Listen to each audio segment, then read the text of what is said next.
Welcome everyone to the South by Southwest session, the new marketplace of music royalties. I'm Alex Heike, founder and CEO of Sound Royalties. During today's panel, we will explore the democratization of the music industry, the rise in royalties as an asset class, the variables that impact the valuations of music catalogs, and more.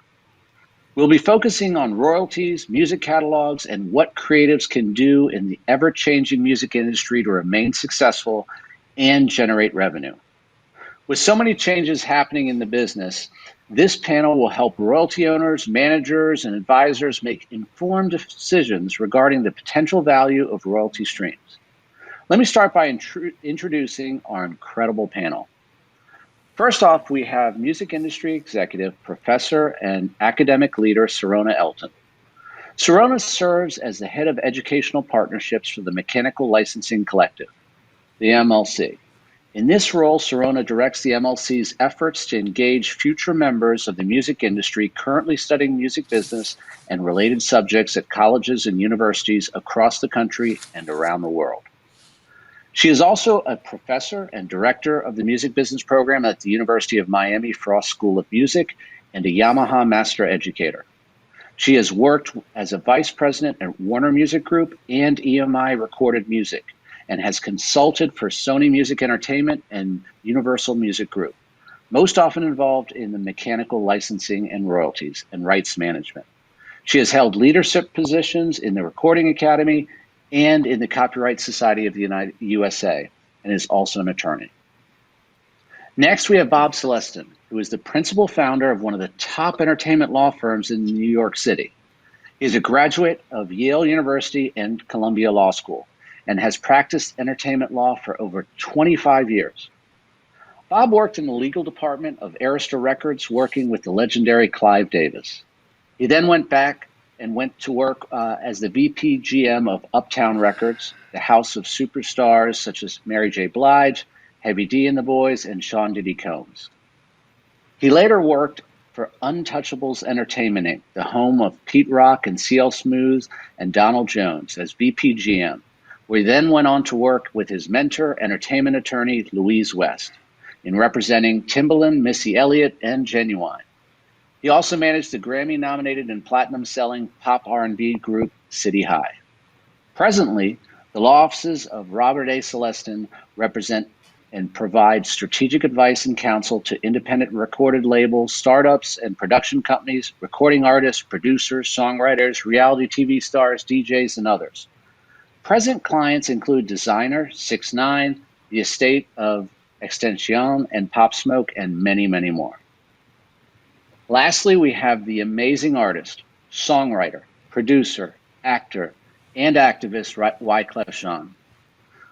The music that Wyclef Jean has written, performed, and produced, both as a solo superstar and as a founder and guiding member of the Fugees, has been a consistently powerful pop cultural force for over 2 decades. In 1996, the Fugees released their monumental album, The Score. Since then, Wyclef has released 8 albums as a solo artist that have sold nearly 9 million copies worldwide, including his 1997 debut, The Carnival, and 2000's The Eclectic, Two Sides to a Book. In March 2019, Wyclef released Wyclef Goes Back to School, a collaboration with students he met while touring the United States and visiting colleges across the country, and features singles Demons and Joy, Baba, and Faded Butterfly, while his latest song, Dear Future Self, Hands Up, with Fall Out Boy, premiered on Jimmy Kimmel Live. In September 2019, Netflix announced the production of an untitled animated project based on the real-life story of Wyclef's childhood in Haiti. In his most recent project, Wyclef hosts Run That Back, a one-of-a-kind show for music lovers of any type, where Wyclef interviews heavy hitters from all walks of life, from music to sports to politics and beyond. You never know what you'll learn about the world or music from Wyclef, but you will definitely find it anywhere else. He's guaranteed to make you run that back. So with that, let's dive right into the panel. First, let's talk about what we're seeing in the royalty landscape. Streaming royalty rates, they're on the rise. And in January 2021, the MLC has begun its work to license interactive streams and make sure artists get paid for their digital mechanical royalties. Sirona, there's been so much leading up to this year for the MLC, the launch of their new portal and the start of a drastic change in the royalties for creatives. Can you tell us a little bit about the MLC and what you're doing for creators? Absolutely, my pleasure, and I'm honored to be here with you today. So the MLC is a brand new nonprofit organization created specifically by the Music Modernization Act.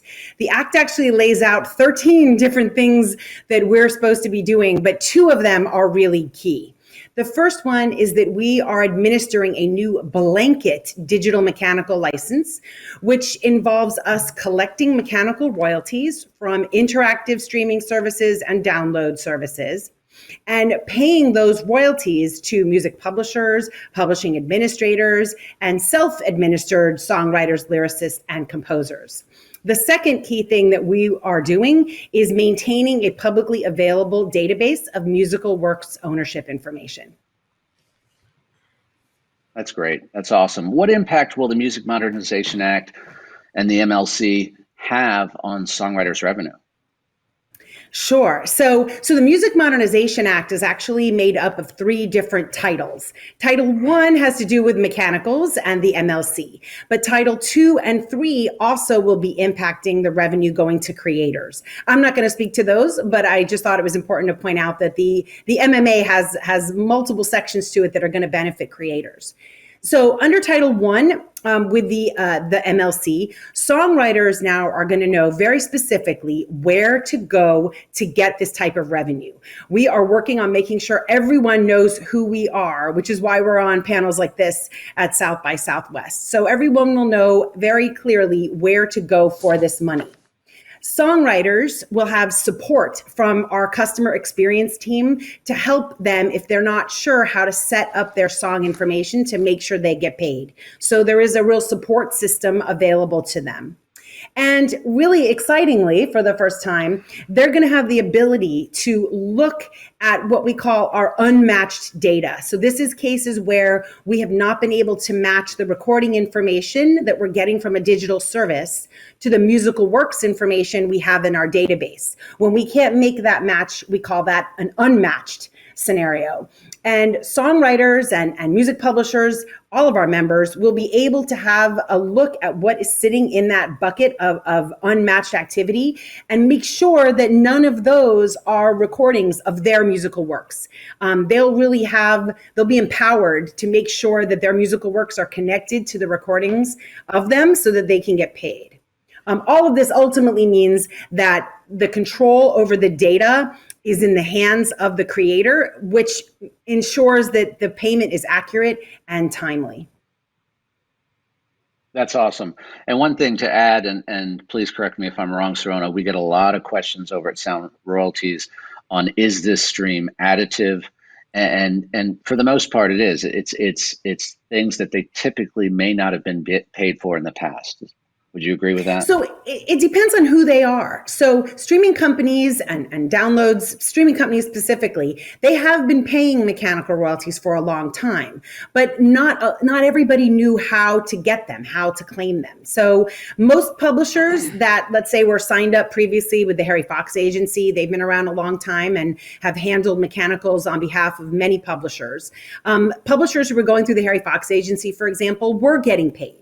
Songwriters who signed up with the Harry Fox agency or with an organization called Music Reports, who were both handling some compulsory digital mechanicals, were getting paid. But not everybody was getting paid, and not everybody was happy with the way it was all working, which is why we ended up with the Music Modernization Act in the first place. So for some groups of people, this will be incremental money that they have not been seeing before. For others, they have been getting paid and they'll continue to get paid. Perfect. That's awesome. Bob, what are you doing or have you done, and what can other attorney managers do to prepare their clients for the changes happening now with the MLC? Cool. Before I even get into answering that question, you can hear me, correct? Hear me? Yep. Okay, cool. Yep. First, I just wanted to just do a quick little, shout out to my man Wyclef as a fellow Haitian You forgot to describe him as the number one Haitian in the nation. That's number one. Number two, when we mentioned that I co-managed a group called City High, well, City High was signed to Wyclef and his cousin Jerry Wonder's label. We had a joint deal with Interscope. So from Clef, I just wanted to give you your flowers while you were still here. You feel me? All right. Now going back to your question, Alex. So what I've been trying to advise a lot of my clients and other managers or even production companies is, number one, the importance of maintaining some sort of an Excel spreadsheet or database, because now more than ever, it's going to be important that artists, songwriters, producers, managers, production companies keep track of their ownership interest and copyrights, right? First thing I've been telling people to do is to become a member of the Mechanical Licensing Collective. I tell them to go to bmlc.com and register as a member. Also, at the same time, make sure they register at Sound Exchange too.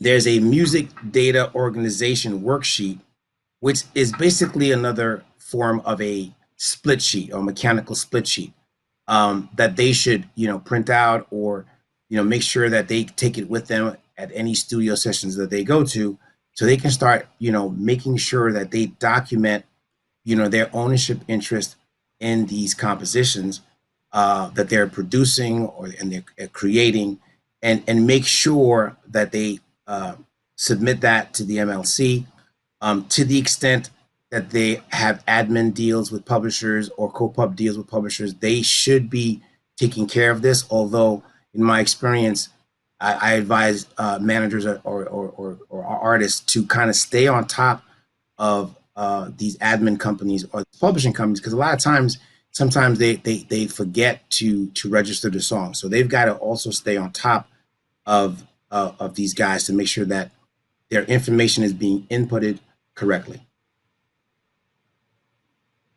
Yeah, that's awesome, Bob. That's one of the things that we often see is if they're well represented, and maybe your law firm or other firms like you, they tend to have their data more organized, and that's really the first step, I'd say.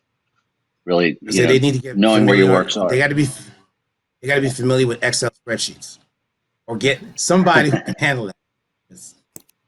There you go. And worst comes to worst, they can call Serona.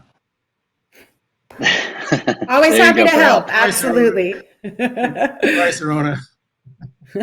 So always happy to help. So Wyclef, you're not only a music creator, but you've been in the industry a long time. And you're not just familiar with the music. You're well versed and an expert, in my opinion, on the business side of things. From a creative's perspective, what does the MMA and MLC mean to you, and how have you ensured that you will benefit from these changes? Well, I mean, first of all, I want to shout out everybody here. My brother Bob, we go way back. Everyone, I'm like friends of y'all in different ways. So, well, for me, this is the most amazing part of this, right? So I have a brother. His name is Samuel Jean, and he's a lawyer. And I remember coming up from Haiti and coming to America when we grew up in a religious family. My dad was a minister, and when he was like, okay, he had set it up for us to go to law school. Well, Word? BU. You know that we were supposed to go to BU, and when he set that up, his idea was like we was going to become these ministers and these preachers. So it's like the idea of what I wanted to do, and I was like, I'm going to be a rapper, right? So. And my brother was like, he's going to be a lawyer. And one of the things my father said, which stuck to me, he was like, okay, tell me one Haitian musician that you know in a lifetime or just musicians in general that you could say are successful that's from your country. And I looked at him and I was like, Wyclef Jean. And my brother being a lawyer and me being a musician, I would say a lot of advantage that I've gotten I feel a lot of the youth has not gotten. I mean, you have to understand at 23 and 24, 21, I mean, we're already sitting on a lot of money, right? And the first thing is I go back by saying maybe if somebody was to say, okay, we're going to explain to you what royalties really are, right? There's actually a back data channel, where, we understand artists, you live in your head, we live in our space, we live, so what I like about MMA, of course, and MLC, two things. One is that the aspect of data is not hidden to the artist. And this is very important Yeah.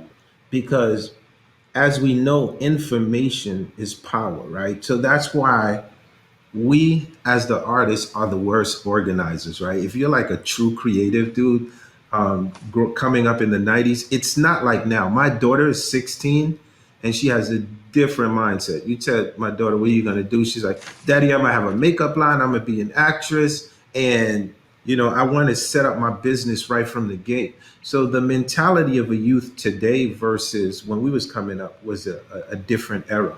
So what I like about what's going on is an artist is true real estate is what he comes up or she comes up with. And I feel that the value that comes with has not ever really been respected in the sense of giving the artist this sense of education and wanting to protect them.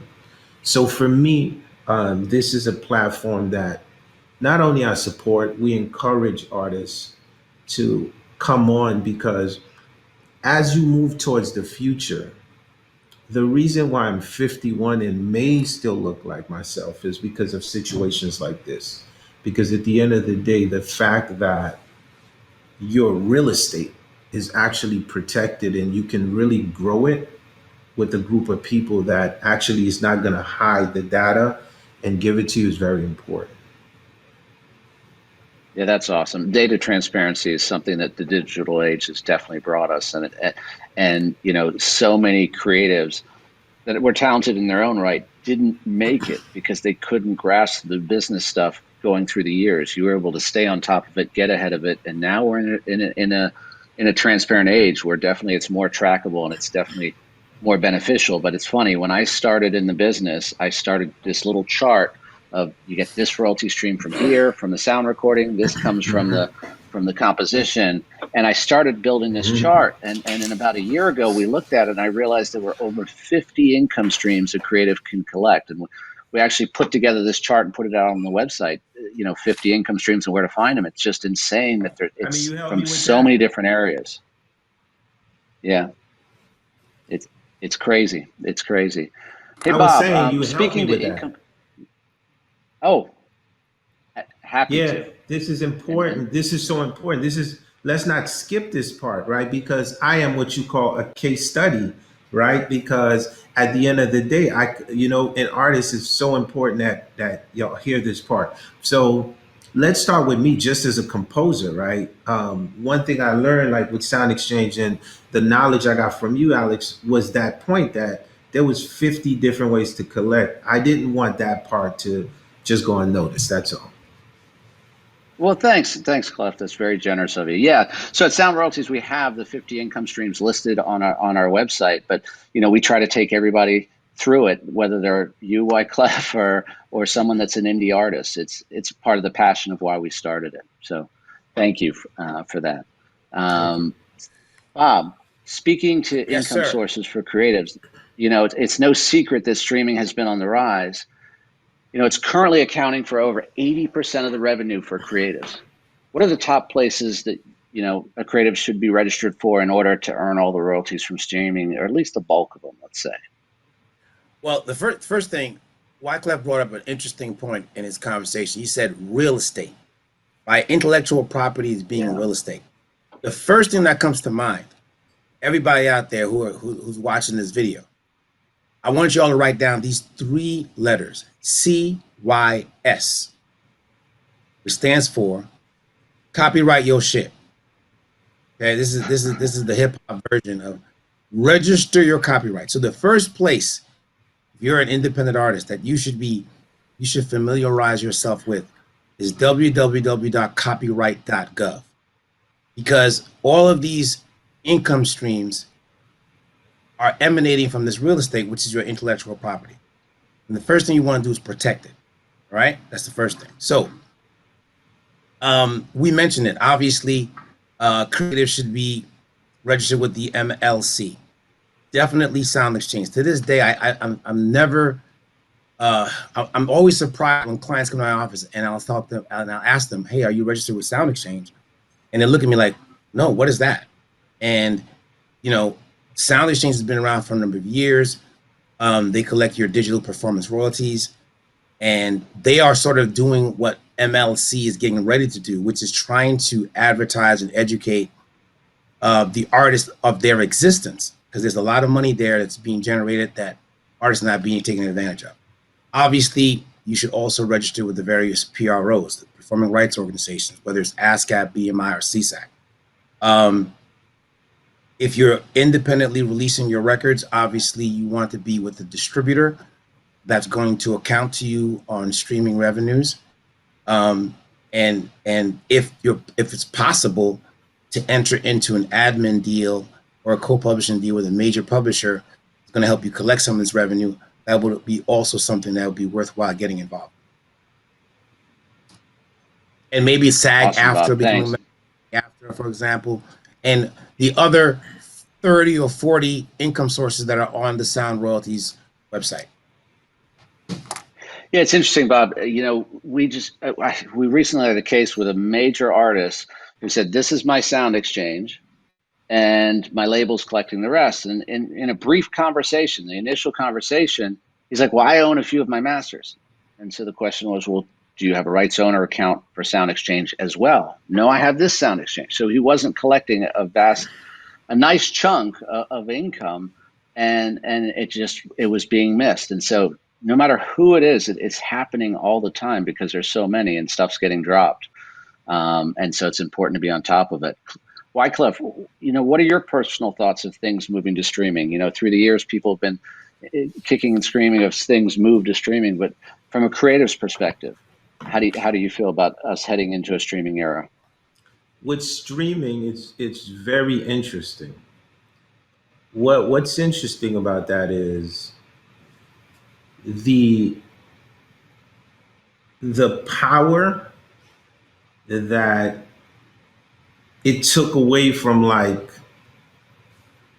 the physical aspect and the rule on what it has to be when it comes to music, how you have to put out the music, the order within the music, the amount of music that you have to put out, and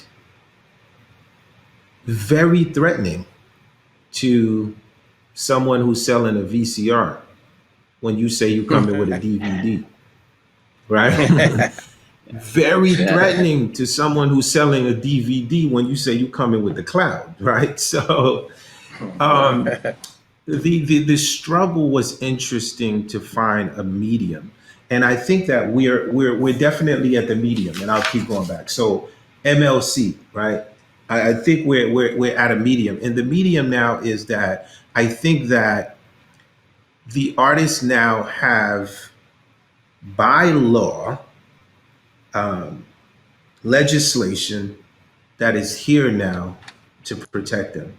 So I think that we're definitely at a good balance, as far as, like, for the creatives, for sure. Yeah. It's a huge step in the right direction, and we're going to keep pushing for the creatives because it's definitely the heart and soul of everything, and the reason for all this. Sharona, how will the MLC impact the flow of streaming royalties? Yeah, so in almost all cases, the mechanical royalties from streaming services will be flowing through us. The only exception to that are what we call voluntary mechanical licenses that some publishers have entered into directly with digital services. There are some of those, not a lot of those, and they tend to be the larger music publishers. But aside from those voluntary licenses between the publishers and the digital services, the rest of those mechanical royalties will be flowing through us. So we'll be collecting them, and then they flow to the party that controls the publishing. That's generally the music publisher or publishing administrator. But in those cases, when that songwriter or composer is handling their own publishing, then that money will be flowing directly to them. So we now are kind of in the middle of this revenue flow for most people for mechanical royalties from digital services. So as you had asked me earlier, some of those parties will be paying. We're getting this money before through other companies that were working, providing services to digital services, trying to find people to pay and pay them. Some of that money now will be flowing through us instead. And some people never even knew that you could sign up to get that money. And so in all those cases, those folks are going to be getting payments from us on a monthly basis. Do you think there'll be a disruption in time flow? Because for those that were collecting, it's now coming. Some of it is being coming through the MLC. Will that have an impact much, you think, or? There'll be a one-time impact. So some of those folks were getting paid quarterly, and now it's going to be paid monthly. But there's a time period where our blanket licenses went into effect January 1st of this year. And the digital services that have chosen to go that route, once January is finished, they have a period of time to then send the data to us. And then after that period of time, we have some time to ingest it in our systems, match it, and pay people. So there is a time lag from like that stream that happened on January 2nd until when it ends up on a royalty statement. But from that point forward, every month that process is going to follow the same timeline. So people will be getting paid every month. But there will be a bit of a gap from December, and when they got paid from December, which was before us, through when we start receiving this royalties in January and then start paying it out in late spring. So that's a one-time timing issue. And after that, then they'll be paid monthly going forward. Thank you. Awesome. Nice. That's great. Hey, Bob, Pitchfork recently referred to the copyright acquisitions and investments as music's copyright gold rush. Why the sudden gold rush? Money. It goes back to back in the day when there was a gold rush in the West. All the miners and settlers moved to the West because they wanted to get that money. Ultimately, at the end of the day, it's about the dollar bill. Now, all of us are old enough to remember the roller coaster ride that's been the music industry. When we first got in, especially during the 90s and CDs were king, the record industry was flush with cash. Then we had Napster. Napster came in. For those of you who are watching who don't know who Napster is, it was a software that allowed kids to just basically share music on their computers, thereby destroying CD sales and causing a lot of agita and anguish to the record labels. That almost was the death knell of the record labels. And then we have Steve Jobs creates iTunes, which kind of stemmed the piracy flow for a second. And then we ended up having Daniel Ek and Spotify, and streaming has been, has resuscitated the music industry to a whole another level. And because streaming is still a growing medium of distribution for music, hedge funds, pension plans, private investors are looking into acquiring copyrights and in some instances masters, because as with a copyright, it falls into what's known as a perpetuity model, right? You can be able to not only get a return on your investment, but actually make a profit because you have a longer period of time to profit. So this is the number one reason why there's a gold rush, so to speak, as far as streaming is concerned. And do you think, all these investors you mentioned that are coming and coming into the market to acquire copyrights, is that the greatest impact on these valuations? We're seeing the multiples go higher and higher, or do you see any other impact causing these valuations to go up? I mean, the number one thing is, if you're a creative recording artist, producer, you obviously want to make hit records. And as long as there's hit records, those are going to be the reasons why the valuations will increase as they are. Because if you've got a hit record or a classic record, I mean, we just finished Christmas. You listen to Mariah Carey's "All I Want for You Is Christmas." Every Christmas, from Thanksgiving to probably the beginning of January, that record is going to be a number one top five record. It's streaming like crazy, and there's income being generated that song every year. That's what's causing the increase in valuations. Plus, according to a lot of Wall Street analysts, streaming has a long way to grow. Trying to, I think the subscribers are now about, I think Spotify has like 144 million subscribers. And it's estimated to rise up to about 154 million. It's a lot of room to grow. So, which means a lot more money being generated, which makes, investment advisors and hedge funds and all of that really, really happy. Absolutely. There's more eyes on it and more interest in it. And I think part of it is, which you mentioned, Bob, is, we had a CD consumption marketplace, and a certain amount of CDs were being sold for a hit record, right? Then Napster kind of chipped away at it. And then Apple Music brought it back, and iTunes, and then Apple Music after that. But it was a certain marketplace that would pay for music. Streaming legitimizes the consumption of music. And what we're seeing is India, China, 2.7 billion people combined in those two countries, 34 to 36% of the world's population, were typically not paying for music, but they're starting to. Maybe not $10 a month, but 10 yuan, 10 rupees, watching ads, driving ad revenue in different ways. And so the value of those Africa assets, also. Africa, exactly. Yep. And so, it's revenue we're seeing coming from places we never saw before, and it's only just starting. And so then it's the question: do you sell or do you not sell? And Wyclef, with the growing attractive of music royalties as an asset class, with the numbers going up and catalogs are selling at record multiples, many creatives consider selling their catalogs, especially during COVID. It's been a tough year. Is this something you've been seeing among your colleagues, or something you've even considered yourself? That's definitely a great question.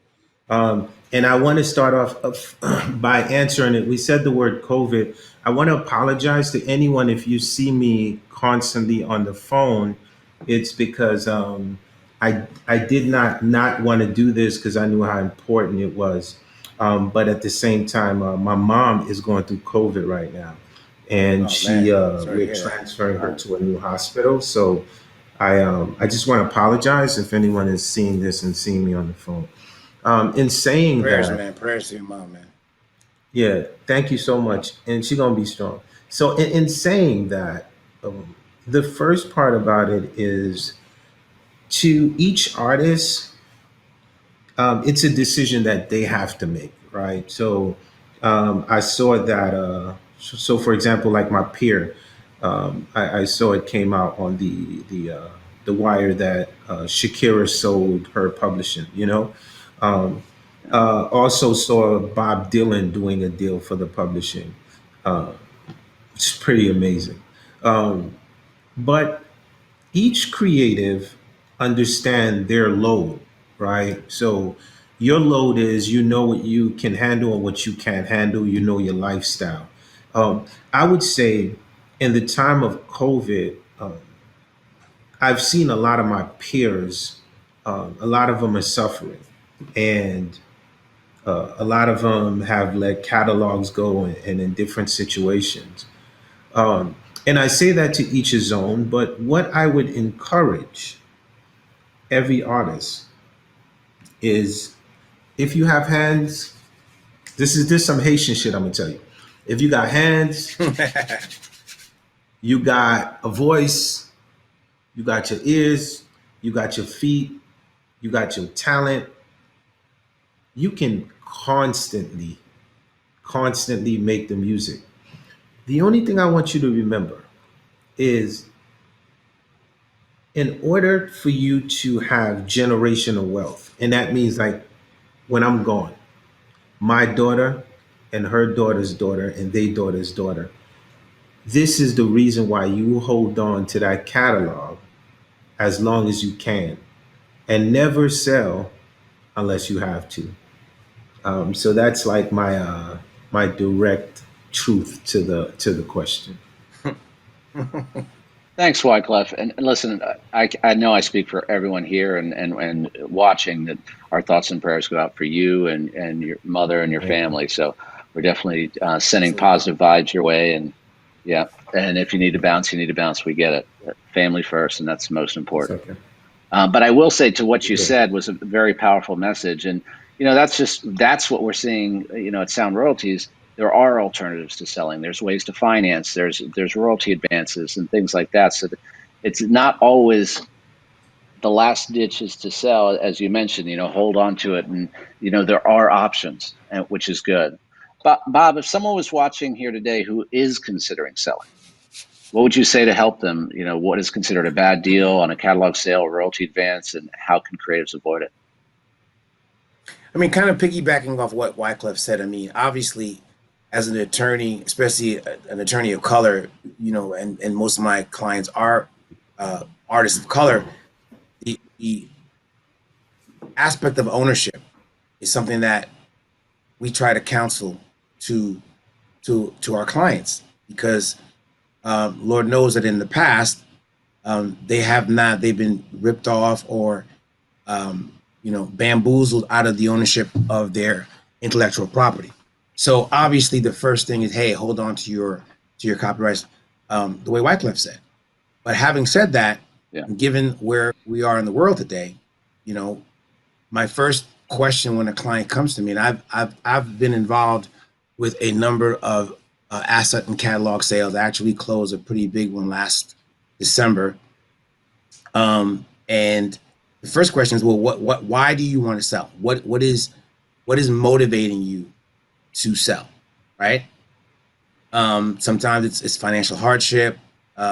Most of the time, it's some sort of financial hardship, especially given where we are with COVID. Then the next question is, well, there there may be alternatives such as sound royalties where you can get an advance. I did a deal recently where we took a loan. The client took a loan out against the revenue being generated by his copyrights, and he also owns some of the masters, as opposed to selling it outright.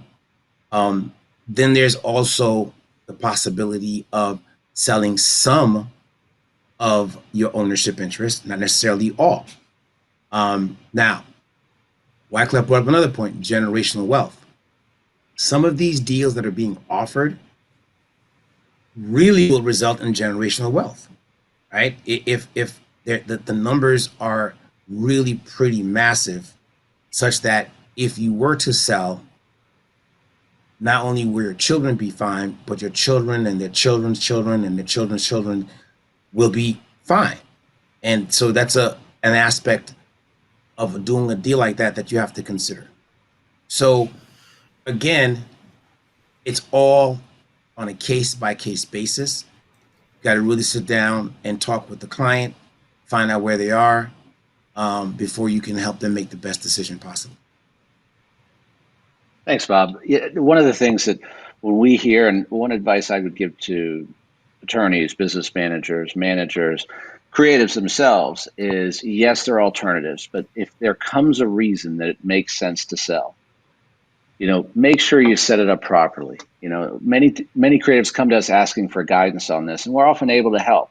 If a decision is made that you're going to sell, don't take the first deal on the table. And typically, like you mentioned, Bob, it's because money is a concern or a need for something. Maybe it's an investment, or maybe it's like COVID, like you mentioned.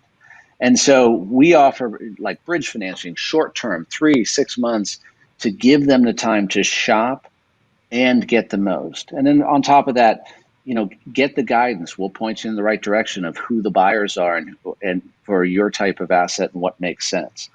So there are options to look at. Let's kind of wrap up towards the end here, and look at the democratization of the music industry, which we talked about briefly.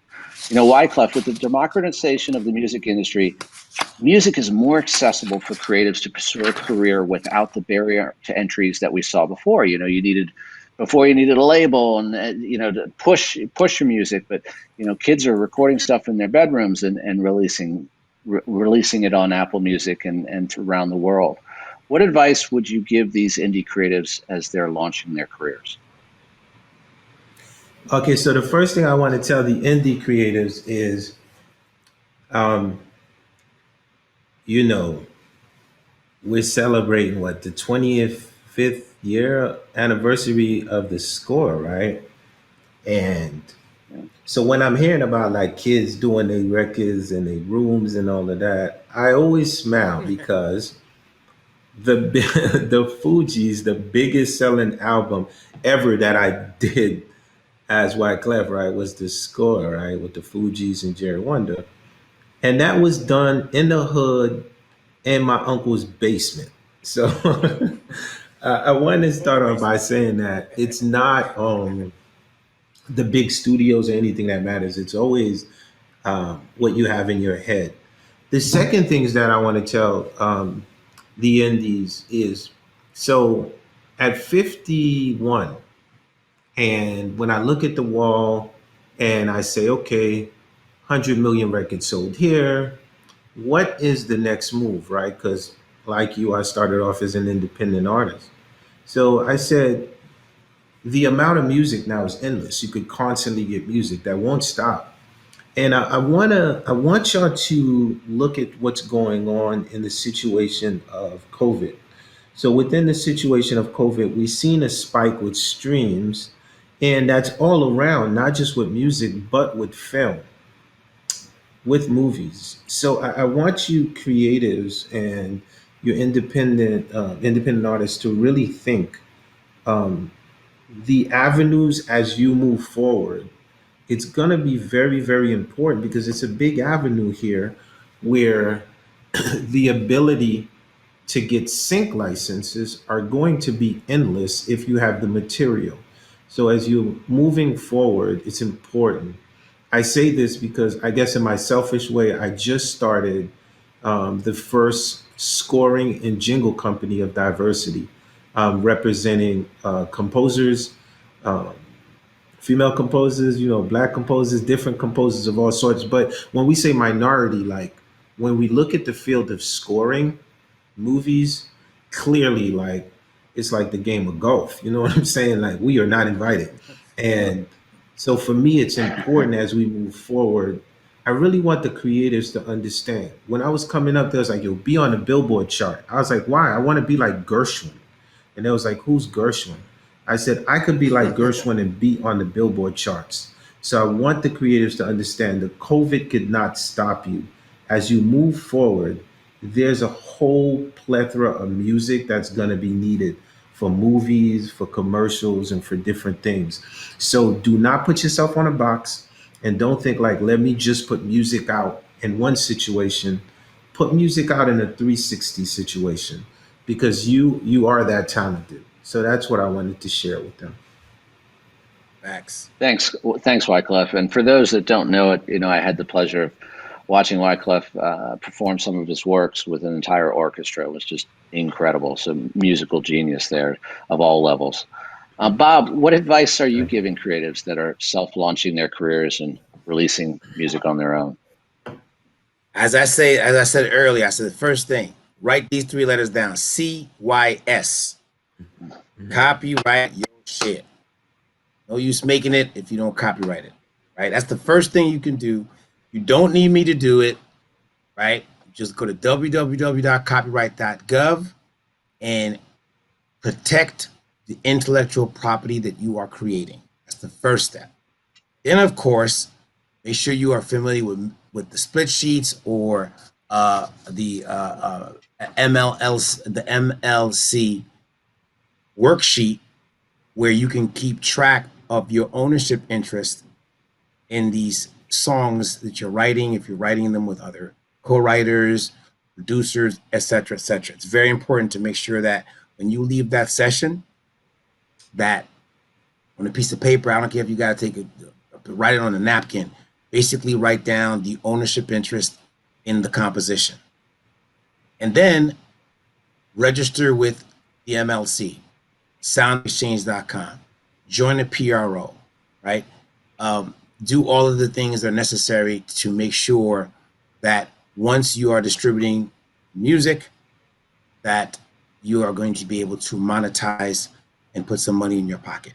First and foremost, after you create something, register the copyright to your intellectual property. Peace. That's awesome. That's awesome, Bob. Thank you. No, it's been an interesting panel. We talked about the rise in royalties as an asset class, streaming's being on the rise and currently accounting for 80% of revenues for creatives. Sirona, you really brought us up to speed on the MLC and the benefits and the value and the great work that you guys are doing. We then talked about the democratization of the industry and, the rise in music copyrights as an asset class and why they're going up, the increased consumption, the increased market for them and investors coming in and whether to sell or not to sell. And Wyclef, you weighed in on that. And I really appreciate what you had to share there. And also for, the indie creatives and those just launching their careers themselves. Thank you so much for everybody that logged in to join us on this panel. And definitely I'd like to extend a warm thanks to Sirona, to Bob, for Wyclef for taking the time to offer up their stories, their insight and experience. And Wyclef, our thoughts and prayers go out for you, your mother, and your family as well. So thank you, everybody. Thank you very much. Thank you so much.